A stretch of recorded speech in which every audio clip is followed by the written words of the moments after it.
This is CHGO Tavern Style, the best debates in the land. I'm Mark Carman from CHGO Bears. And I'm Greg Boysen from CHGO Blackhawks. And we are presented proudly, CHGO Tavern Style, presented by Salerno's Pizza. Head over to the Grand Avenue location. Do it right now, or call them 312-666-3444 to make your reservation today. I love Salerno's. It's straight delicious. So is this topic.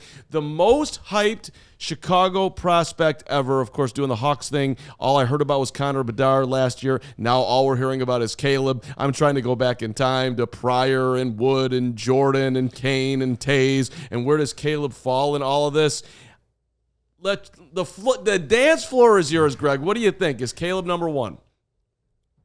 Based on the size of Bears fandom in this city, yes.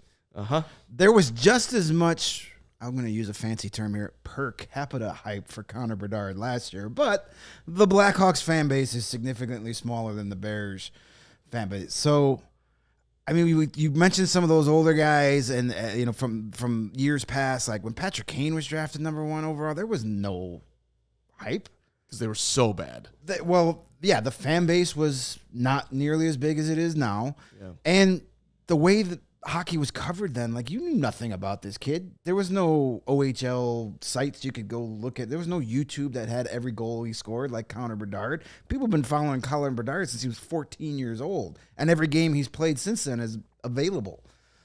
Caleb Williams, people have been on his train for years, since he was at Oklahoma and winning Heismans. And now he's a Bear. You put him in the middle of the most rabid fan base out there that has been starved for a quarterback. Of course, the pressure's on and the hype is there. I mean, the hype to me is actually building, because there was a ton of Bears fans who wanted the Bears to keep Justin Fields, and that's gone down and down and down, and now even the most diehard Fields guys seem like they're coming around to the Caleb phenomenon. But so that part of it, it wasn't like, please, let's tank for Caleb. Like, that's not what they were doing. They sort of lucked into him, and now like the Fields crowd is finally starting to warm up. So I don't know why I'm conflicted on saying that, yes, it's definitely Caleb. Like, I almost feel like there was more hype for Mark Pryor and the magic that he was going to do, and then he burst on the scene. But let me just throw this in here.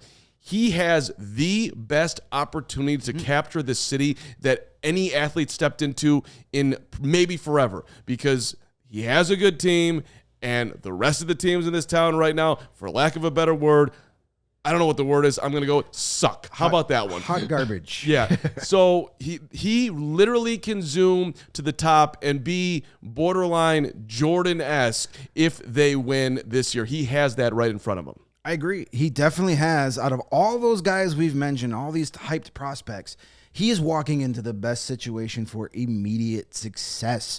Look at the wide receivers core he's got. They've brought in ton of offensive weapons for him. He's going to come on a team who played very well defensively the second half of the season. He's not going to have to put up 35 points a game to win every week. Nope. All the pressure's not going to be on him on the field. So he's got the personality. He does. He seems like he has a demeanor to take it. He buys into it. He loves the haters. He feeds off of that. He's got everything he needs to be a star and loved in this city. He just has to win. And the last time that we had any fun in this town as far as teams winning, I mean, I guess we got to go back to the 2017 Cubs who made it to the NLCS. Is that right? I'm doing that off the top of my head here. I mean, you could just go back to 2016 in the World Series. But, like, Jimmy Butler Bulls, the Blackhawks, last time the Blackhawks went to the playoffs was what year? 2017? Yeah. Well, there was the fake COVID bubble playoffs. Those don't count, though. I mean, we are starved is the point. Absolutely. And Caleb save us. Caleb save us. Caleb save us. And there's Caleb a difference between the Cubs winning the World Series, because there's a significant portion of this city that doesn't root for the Cubs. It's a different from the Bulls dynasty, because there's a lot of people that don't watch basketball. Everybody in this town loves the Bears. And the Bears winning the Super Bowl would be the biggest sports story in this town since the last time they won the Super Bowl. So I guess we're going to say that, yes, Caleb is the most hyped, and Caleb is in the best position. And Caleb, we need you. Thank you. Please. 40th anniversary, just saying. We need you at CHGO. Greg needs you. I need you. Salerno's needs you. Chicago's Tavern Style, presented by Salerno's Pizza. Head over to the Grand Avenue location, or call 312-666-3444. Have it delivered. Make your reservation today. Boysen, good to be with you. Always a pleasure. Caleb, save us. We all silly like the mayor.